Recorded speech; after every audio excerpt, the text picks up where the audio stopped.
Hey friends, welcome back. Let's be honest, no matter what we do for a living, there's some part of the job that feels boring. Not a little boring. Why is time moving so slowly boring? I've met very few people who are 100% excited about their work 100% of the time. Most of us carry a quiet, heavy somewhere in our day. Today, I want to show you two practical moves to lift that weight. One direct, one indirect. Together, they can turn "I'm dragging myself through this" into "Okay, I can actually do this, and maybe even enjoy it." Let's start with something very human: boredom. It doesn't matter if you're a teacher, an engineer, a nurse, or a stay-at-home parent. We all face it. We all hit those moments when the spark goes out, and the work that once felt meaningful now feels like a treadmill that never stops. So why does this happen? I've noticed a simple pattern. Boredom usually shows up when two things collide at the same time. First, repetition. You're doing the same task again and again, day after day. Second, no progress. Despite all that effort, you don't feel like you're moving forward. That's the deadly combo: routine without growth, repetition without reward. Think about it like this. Imagine practicing guitar every night, strumming the same 3 chords for months, but never learning a new song. At first, it's fine, but eventually, your brain starts to whisper, "What's the point? I'm stuck." That whisper is boredom. And it doesn't just happen with hobbies. It shows up in the workplace, too. You answer the same emails, fill out the same forms, attend the same meetings. If those actions never lead to more trust, more responsibility, or more mastery, they become lifeless. They drain rather than energize. Here's the key insight. We don't actually hate hard work. Human beings can work incredibly hard, as long as we can see growth. What breaks us down isn't effort, it's effort without fruit. When our brains can't find even a small sign of progress, boredom quickly turns into frustration, and frustration can grow into despair. On the other hand, the moment we notice genuine progress, even a tiny step, the whole emotional landscape shifts. Suddenly, that same task feels purposeful. The same routine feels like training. We no longer feel stuck. We feel in motion. Boredom, then, is not really about the task itself. It's about the absence of visible progress. And that's the crack in the wall where light can shine through. Because if progress is the cure, then we can design ways to find it, track it, and celebrate it. So here's the hopeful part. If boredom comes from repetition without progress, then the way out is progress you can actually see and feel. And the truth is, you don't need a miracle, and you don't need to wait 10 years. What you need is a simple, practical way to measure your growth, one that proves to your own brain, "Look, I'm moving forward." That's where the 100-hour method comes in. You've probably heard of the 10,000-hour rule. The idea is that if you practice something for 10,000 hours, you'll become world-class. Inspiring, but let's be honest, 10,000 hours is overwhelming. That's years and years of work, and most of us just want to feel competent, not world-famous. The good news? You don't need 10,000 hours to escape boredom and feel momentum. What you need is about 100 focused hours. 100 hours is long enough to push through the beginner stage, but short enough to feel doable. It's the difference between "I'm stuck" and "I'm getting somewhere." Around hour 20, you'll start to notice small wins. Around hour 50, you'll feel real confidence. By hour 100, you're no longer surviving. You're thriving in that area. Here's how it works. Step 1. Choose your one skill. Pick something that would make a real difference in your daily life. Maybe it's improving your English conversations. Maybe it's writing sharper emails. Maybe it's Excel, or coding, or public speaking.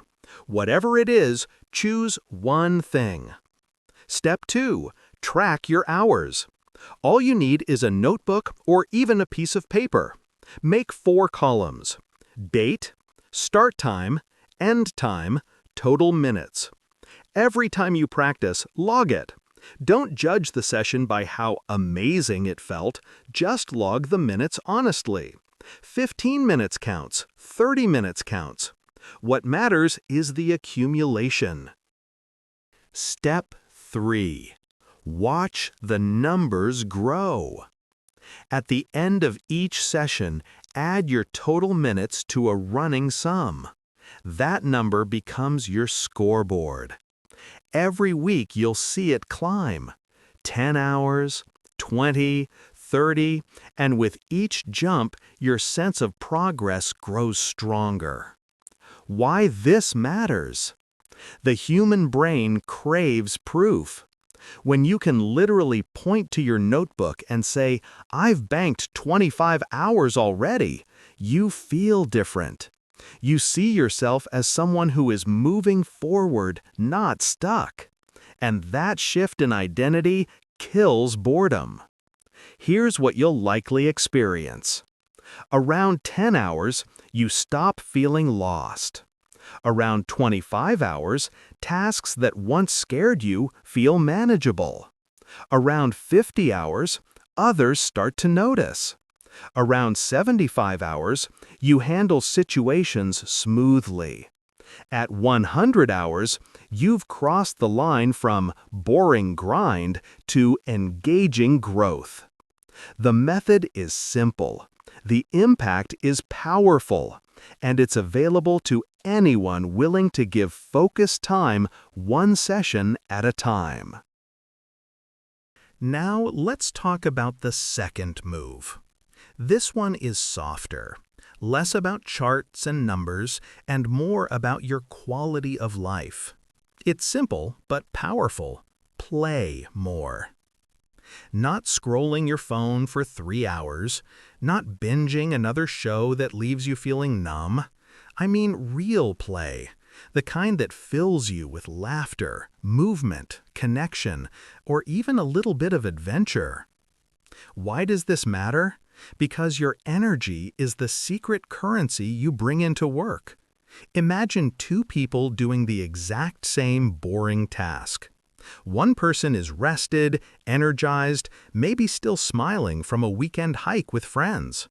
The other is drained, isolated, running on fumes. Same task, but completely different experience. The energized person can carry it. The depleted person gets crushed by it.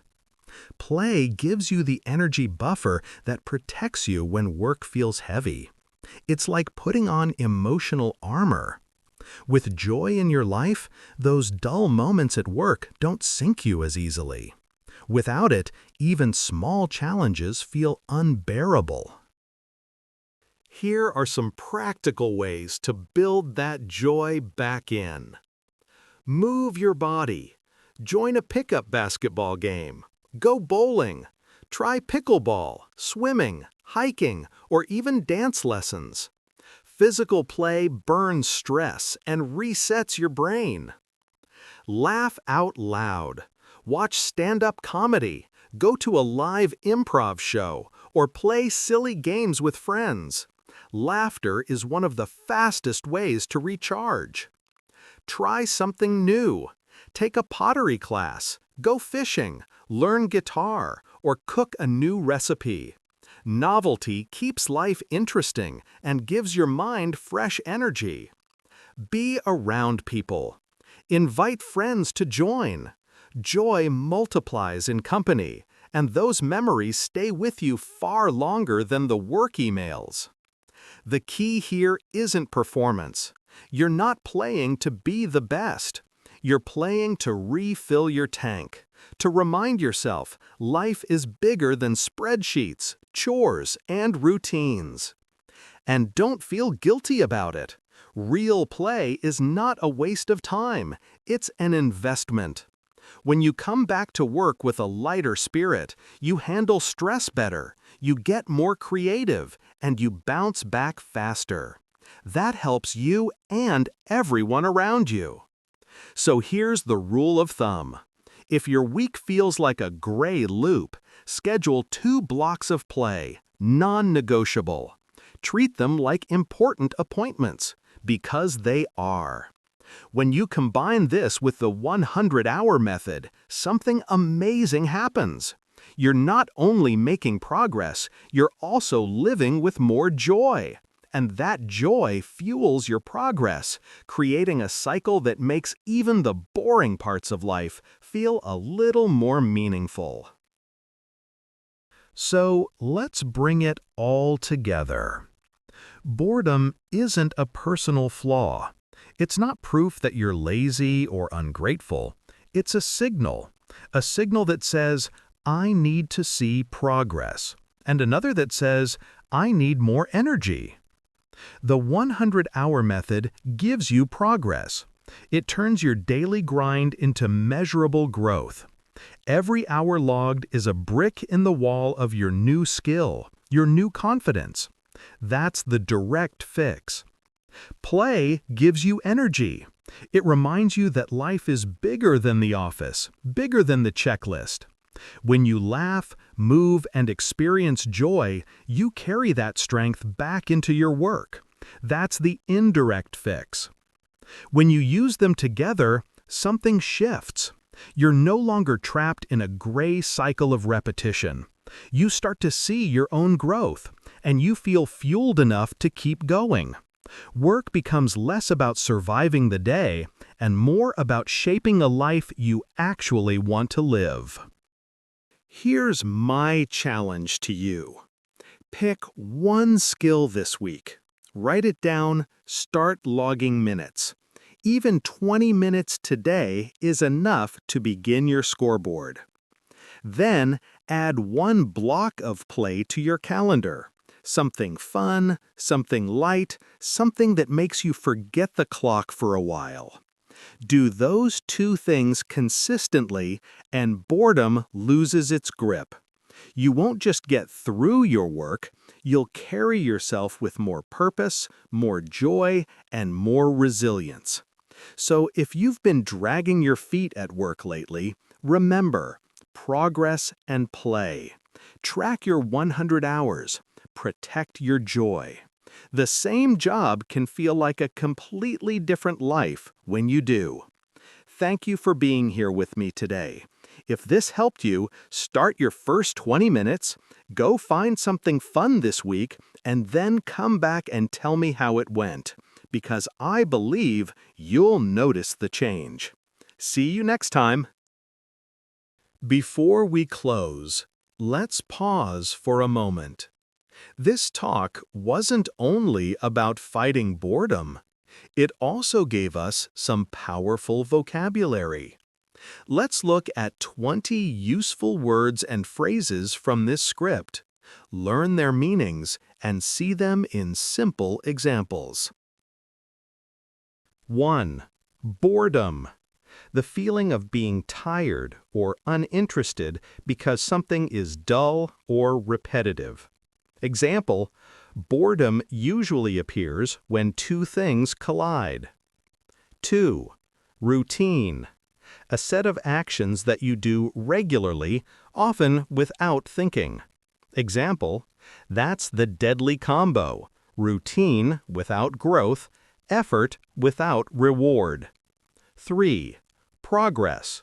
the process of improving or developing towards a goal.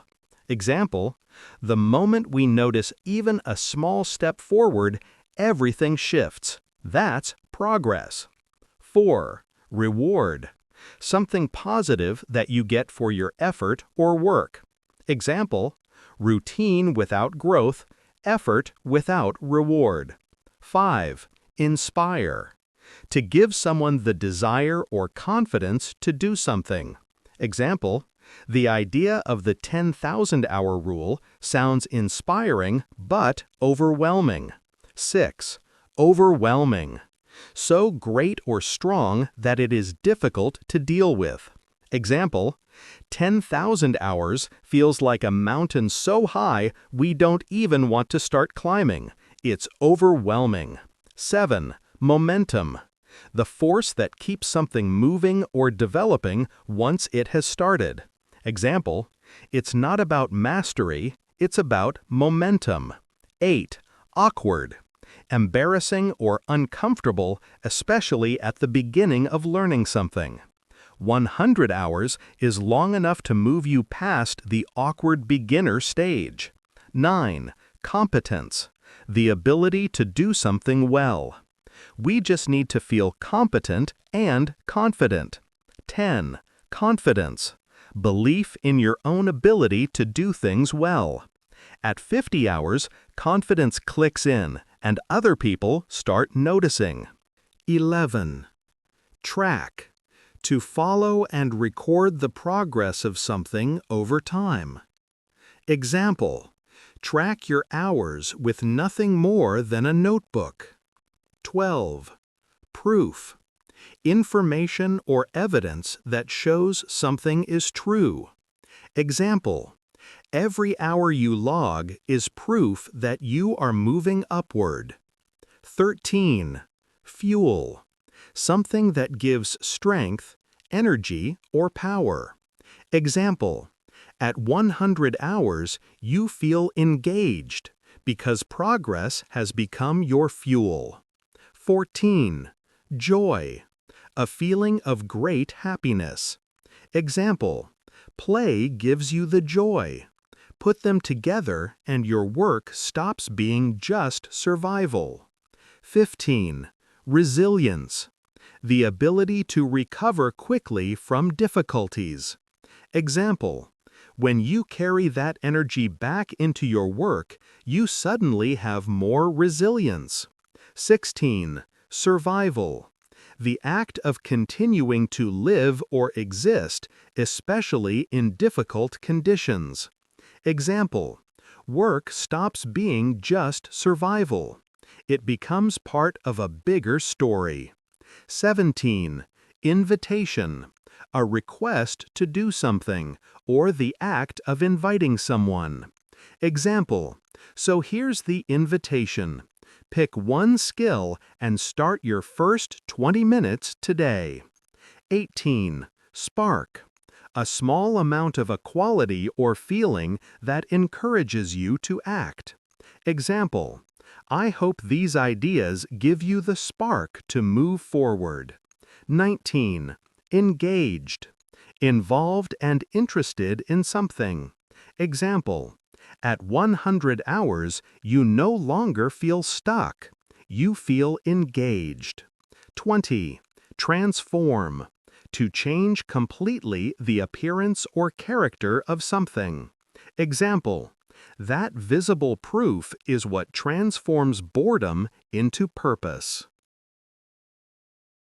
And that's our vocabulary journey for today. Learning new words is not just about memorizing definitions. It's about seeing them in real sentences and practicing them until they become part of your own speech. To make it easier for you, we've prepared a simple vocabulary file with all 20 words, their meanings, and examples. You can download it, review it, and even add your own notes as you practice. Think of it as your personal toolkit. Each word is a tool that can help you express yourself more clearly and confidently. So take the file, use it daily, and let these words become part of your everyday English.